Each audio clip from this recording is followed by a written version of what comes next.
कचनार के सीज़न में अगर आपने बेसन और कचनार की ये रेसिपी ट्राई नहीं की, ये स्नैक्स नहीं बनाए, तो आपने कुछ भी नहीं बनाया और आपने कुछ भी नहीं खाया। बिस्मिल्लाहिर्रहमानिर्रहीम, अस्सलामु अलैकुम, welcome to my YouTube channel. आज मैं आपको कचनार की बहुत ही ज़बरदस्त से स्नैक्स की रेसिपी बताऊंगी। आप ज़रूर इसको ट्राई कीजिएगा और अगर आपने पहले इसको नहीं बनाया तो आप इस दफ़ा ज़रूर बनाइएगा। मुझे उम्मीद है आपको ये रेसिपी बहुत पसंद आने वाली है। तो यहाँ पे लिए मैंने कचनार, ये जो कलियाँ होती हैं कचनार की वो ले ली हमने, हाफ़ केजी से थोड़ी सी ज़्यादा हैं। इनमें से जो डंडियाँ होंगी वो आपने अलग कर लेनी है और कचनार को आपने बिल्कुल साफ़ कर लेना है।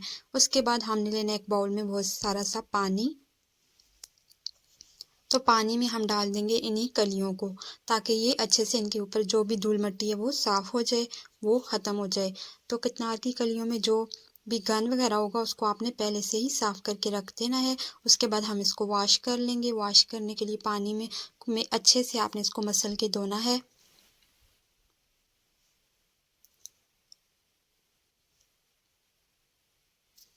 एक मिनट तक अच्छे से इसको वॉश करने के बाद हम इसको निकाल लेंगे इस पानी में से, और सारी हम जो है ट्रे में दोबारा से इसको डाल लेंगे। अब हमने क्या करना है, अब हमने इनको करना है बॉयल। हम जो स्नैक्स बना रहे हैं कचनार की कलियों के, उसके लिए हमें बॉयल कचनार चाहिए। तो इसको मैं बॉयल कर लूँगी और इतना बॉयल करूँगी कि इसकी जो कलियाँ वो अच्छे से मसली जा सकें, वो पक जाएँ सही से। तो इनको मैं बॉयल करती हूँ, फिर मैं आपको बताती हूँ कि हमें ये किस स्टेज में चाहिए। तो यहाँ पे आप देख सकते हैं इनका कलर फेड हो चुका है और ये जो है ये अच्छे से मसली जा सकती हैं। ये मैं आपको करके भी बता रही हूँ। हमारी जो कलियाँ वो बिल्कुल परफेक्ट बॉयल हो चुकी हैं। अब हमने इनको क्या करना है, हमने इनको डालना है चॉपर में। तो मैं लेती हूँ एक चॉपर और चॉपर में हम इनको चॉप कर लेंगे। लेकिन उसमें हमें और क्या क्या डालना है उसके लिए आपने वीडियो को स्किप नहीं करना, वीडियो को फुल वॉच करना है। तो ये जो बॉयल कचनार है उसको मैं चॉपर में डाल दूँगी सारे का सारा।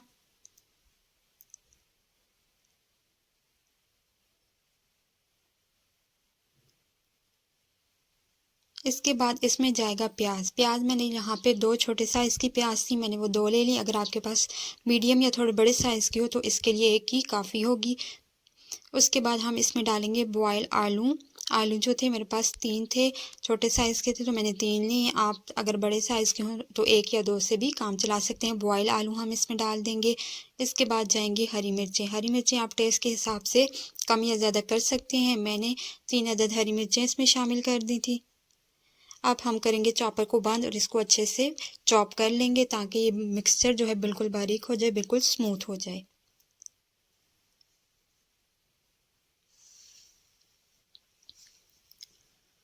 तो इसको मैं चॉप कर चुकी हूँ। चॉप करने के बाद इसको ट्रांसफ़र करेंगे अपने बाउल में। तो आप देख सकते हैं कि एक स्मूथ सा मिक्सचर जो है वो रेडी हो चुका है। आपने इस बात का ध्यान रखना है कि जब आप गलियों को बॉईल करें तो उसके बाद आपने उनको अच्छे से ड्राई करके तब आपने उनको चॉपर में डालना है। अब हम यहाँ पे डालेंगे 1 टीस्पून नमक, हाफ़ टी स्पून जाएगा इसमें चिली फ्लेक्स,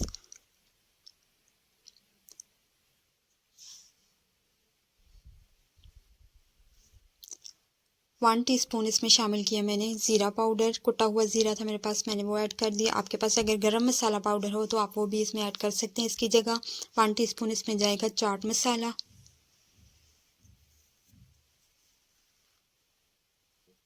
और 1 टीस्पून इसमें मैंने शामिल किया है कुटा हुआ धनिया। अब इसके बाद जो इसमें बाइंडिंग का काम करेगा वो होगा बेसन। बेसन इसमें बाइंडिंग का काम करेगा। हमने इसमें ऐड कर दिया हाफ़ कप के करीब बेसन। इन सारी चीज़ों को ऐड करने के बाद हमने इसको अच्छे से मिक्स कर लेना है और इन सारी चीज़ों को यकजान कर लेना है। हाथों की मदद से हम इसको मिक्स करेंगे, क्योंकि स्पून से ये इतना अच्छा मिक्स नहीं होगा। तो इसको हम मिक्स कर लेंगे सारे मिक्सचर को।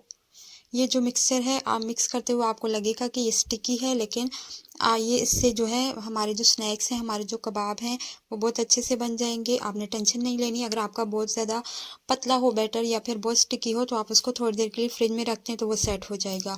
लेकिन मैंने इसको बिल्कुल भी फ्रिज में नहीं रखा है, मैंने उसी वक्त इसको बनाया है और उसी वक्त हाथों को ग्रीस करने के बाद मैंने इसके कबाब बना लिए थे। ये ईज़िली बन जाते हैं।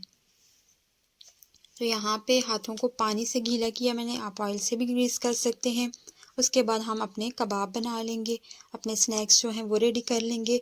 बहुत ज़बरदस्त ये स्नैक्स रेडी होते हैं। आप ज़रूर इसको एक दफ़ा से ट्राई कीजिएगा, क्योंकि ये कचनार का सीज़न है और ये बहुत थोड़े वक्त के लिए आती है, तो ये जल्दी ख़त्म हो जाती है। आप यहाँ पे इनको बना के तो फ्रीज़ भी कर सकते हैं, और जब भी बाद में आपका दिल करे तो आप इसको फ्रीज़र से निकालें और फ्राई कर लें। यहाँ पे मेरे जो कबाब हैं वो रेडी हो चुके हैं। अब हम इनको फ्राई करेंगे। फ्राई करने के लिए ऑयल को मैंने गर्म होने के लिए रख दिया था। ऑयल हमारा गर्म हो जाए अच्छे से तो हमने उसमें अपने कबाब रेडी करने हैं, डाल देने हैं। एक एक करके मैं सारे कबाब इसमें डाल दूँगी। उतने ही डालने हैं जितने के ईज़िली आपके पैन में आ जाएँ।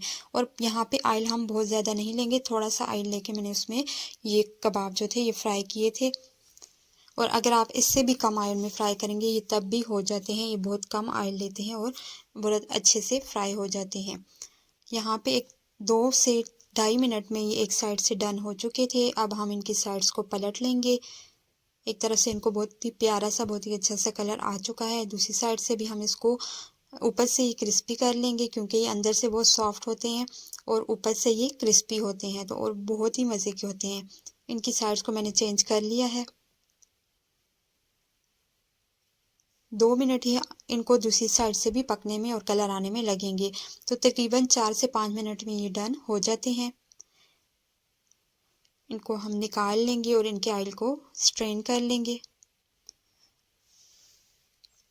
इसको आप रायते के साथ सर्व कर सकते हैं। इनको आप चटनी, ग्रीन चटनी के साथ, या फिर आप इसको केचप के साथ भी सर्व कर सकते हैं। बहुत ज़बरदस्त रेसिपी, आप ज़रूर इसको एक दफ़ा ट्राई कीजिएगा। उम्मीद करती हूँ आपको मेरी आज की रेसिपी पसंद आई होगी। वीडियो पसंद आई हो तो लाइक और शेयर कर दीजिएगा, और अगर आप चैनल पे न्यू हैं तो मेरे चैनल को भी सब्सक्राइब करके बेल का आइकन प्रेस कर दीजिएगा।